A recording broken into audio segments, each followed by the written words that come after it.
ابو موسیٰ اشعری کہتے ہیں کہ ایک سفر میں ہم رسول اللہ صلی اللہ علیہ وسلم کے ساتھ تھے. جب ہم کسی وادی میں اترتے تو لا الہ الا اللہ اور اللہ اکبر کہتے اور ہماری آوازیں بلند ہو جاتی. تو نبی صلی اللہ علیہ وسلم نے فرمایا، اے لوگو اپنی جانوں پر رحم کرو، کیونکہ تم کسی بہرے یا غائب کو نہیں پکار رہے، وہ تو تمہارے ساتھ ہی ہے، بے شک وہ سننے والا اور تم سے بہت قریب ہے. اس کا نام برکتوں والا ہے اور اس کی عظمت بہت ہی بڑی ہے. تو اللہ سبحانہ وتعالی قریب ہے، اس کو ہم چاہیں تو دل ہی دل میں پکاریں، سرگوشیوں کے انداز میں پکاریں یا اونچی آواز میں پکاریں، وہ ہر حال میں سنتا ہے، اور جب وہ سنتا ہے تو جواب بھی دیتا ہے اور ہماری دعائیں قبول بھی کرتا ہے. اس لیے ہمیں اس کو قریب محسوس کر کے اس سے دعائیں کرتے رہنا چاہیے. تو وہ دعا کی قبولیت کے اعتبار سے قریب ہے، دعا کو سننے کے لحاظ سے قریب ہے، اپنے علم کے اعتبار سے سب لوگوں کے قریب ہے، اور خاص طور پر عبادت کرنے والوں اور پکارنے والوں کے قریب ہے. یعنی اس کا قرب دو طرح کا ہے، ایک عام قرب ہے جو سب کے لیے ہے، اور ایک خاص قرب ہے جو اس کے خاص بندوں کے لیے ہے، اور وہ خاص بندے جو عبادت گزار ہیں، جو اس کا ذکر کرتے ہیں، جو اس کے شکر کرنے والے ہیں. تو اللہ سبحانہ تعالیٰ ان کی دعاؤں کو قبول کرتا ہے، ان کی مدد کرتا ہے اور انہیں نیک کاموں کی توفیق عطا کرتا ہے. یہاں پر آپ دیکھ رہے ہیں کہ فَإِنِّي قریب کہہ کے بندے اور رب کے درمیان کوئی فاصلہ نہیں رکھا گیا اس اعتبار سے کہ کوئی اور واسطہ ہو. یہاں اللہ سبحانہ تعالیٰ نے جواب کو قل یا فقل کہہ کے نہیں فرمایا، جیسا کہ دوسری آیات میں آتا ہے. جتنے بھی سوال صحابہ کرام نے رسول اللہ صلی اللہ علیہ وسلم سے کیے تو ان کے جواب میں اللہ تعالیٰ نے فرمایا قل، آپ انہیں بتا دیجئے.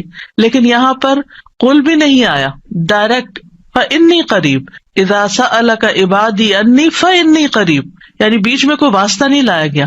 تو اس سے یہ پتہ چلتا ہے کہ ہمارے اور ہمارے رب کے بیچ میں کسی اور واسطے اور کسی اور وسیلے کی ضرورت نہیں. اور جب اللہ تعالیٰ نے یا عبادی کہہ دیا تو اس میں سارے بندے شامل ہو جاتے ہیں، چاہے وہ نیک ہوں یا بد ہوں، بڑے ہوں یا چھوٹے ہوں، گناہگار ہوں یا بہت پرہیزگار ہوں، کوئی بھی ہو، جو بھی اپنے رب کو پکارتا ہے رب اس کی پکار کو سنتا ہے اور وہ قریب ہے. لہٰذا جب ہمارا رب قریب ہے اور مجیب ہے، جیسا کہ آپ جانتے ہیں پروگرام کا نام بھی قریب و مجیب اسی لیے رکھا گیا کہ ہمارا اگر اپنے رب سے تعارف ہو جاتا ہے، ہم اپنے رب کو پہچان جاتے ہیں کہ ہم کس کو پکار رہے ہیں اور وہ کہاں ہے، تو جتنا جتنا ہمارا یہ یقین ہوگا کہ وہ ہمارے قریب ہے اور وہ سنتا ہے اور جواب دیتا ہے، اتنی ہی زیادہ محبت اور توجہ کے ساتھ، اخلاص کے ساتھ ہم دعا کریں گے انشاءاللہ. اور پھر آپ دیکھیے کہ اللہ تعالیٰ ہماری دعاؤں کو ضائع نہیں کرتا. اجیب دعوت الداعی اذا دعانی، مطلب یہ ہے کہ جو بھی مجھ سے مانگتا ہے وہ کچھ پا کے ہی لوٹتا ہے، وہ نامراد نہیں ہوتا. جیسے زکریا علیہ السلام نے کہا تھا کہ وَلَمْ أَكُنْ بِدُعَائِكَ رَبِّ شَقِيًّا، کہ اے رب تجھے پکار کر تو میں کبھی بدبخت ہوا ہی نہیں، کبھی مایوس ہوا ہی نہیں، کبھی محروم ہوا ہی نہیں. جب بھی تجھے پکارا تجھ سے کچھ پا ہی لیا. تو اس لیے ہر دعا کرنے والے کو یہ یقین ہونا چاہیے کہ ہماری دعا ضرور سنی جائے گی، کیونکہ شیطان انسان کے دل میں یہ وسوسہ ڈالتا ہے کہ تمہاری دعا قبول نہیں ہوگی. نہیں بھائی، ہر ایک کی دعا قبول ہوتی ہے اگر وہ صحیح معنوں میں اپنے رب کو پکارتا ہے، وہ دعاؤں کو سنتا ہے اور جواب بھی دیتا ہے. ضرورت اس بات کی ہے کہ ہم اپنے دل کو حاضر کر کے اللہ سے مانگیں، اخلاص کے ساتھ مانگیں، اور قبولیت کے جو اوقات ہیں یا جو علامات ہیں ان کو سامنے رکھتے ہوئے مانگیں. اور پھر ساتھ یہ بھی کہا گیا فَلْيَسْتَجِيبُوا لِي وَلْيُؤْمِنُوا بِي لَعَلَّهُمْ يَرْشُدُونَ، کہ انہیں چاہیے کہ وہ بھی میری بات مانیں.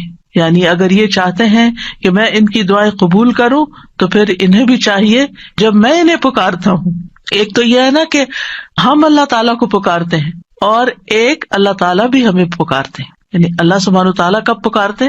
ہر اذان میں پکار آتی ہے، حی علی الصلاۃ حی علی الفلاح. تو پھر ہم کیا کرتے ہیں؟ کیا واقعی ہم صلاح کی طرف جاتے ہیں یا نہیں؟ اسی طرح قرآن مجید میں بہت دفعہ یا ایھا الذین آمنوا کہہ کے ہمیں پکارا گیا ہے، اے لوگوں جو ایمان لائے ہو. یا ایھا الناس کہہ کے تمام انسانوں کو پکارا گیا ہے.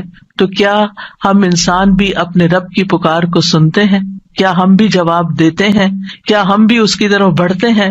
اور پھر یہ کہ وَلْيُؤْمِنُوا بِي، چاہیے کہ وہ مجھ پر ایمان لائیں، چاہیے کہ وہ میری بات مانیں، لَعَلَّهُمْ يَرْشُدُونَ، شاید کہ وہ سیدھی راہ پا جائیں۔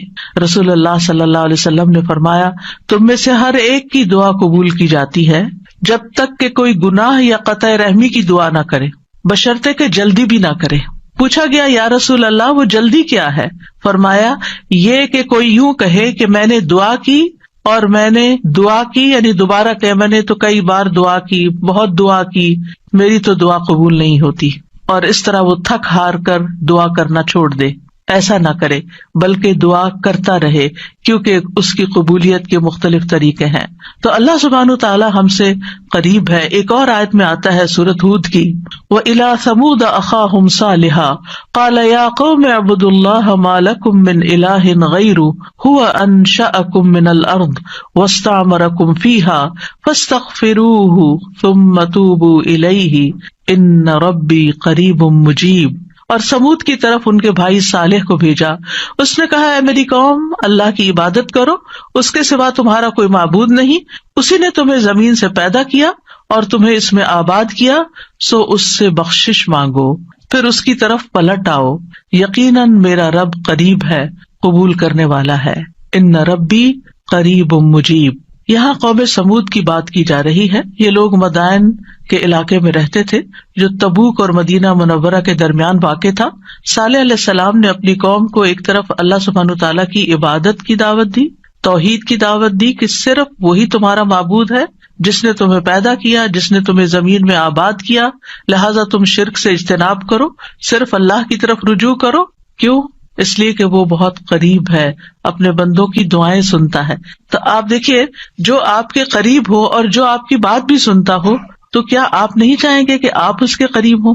یہاں پر آپ دیکھیے کہ دعا کرنے سے پہلے دو چیزوں کی بات ہے، استغفار اور توبہ کی، کہ اس سے استغفار کرو اور توبہ کرو تو تمہاری دعائیں قبول ہوں گی۔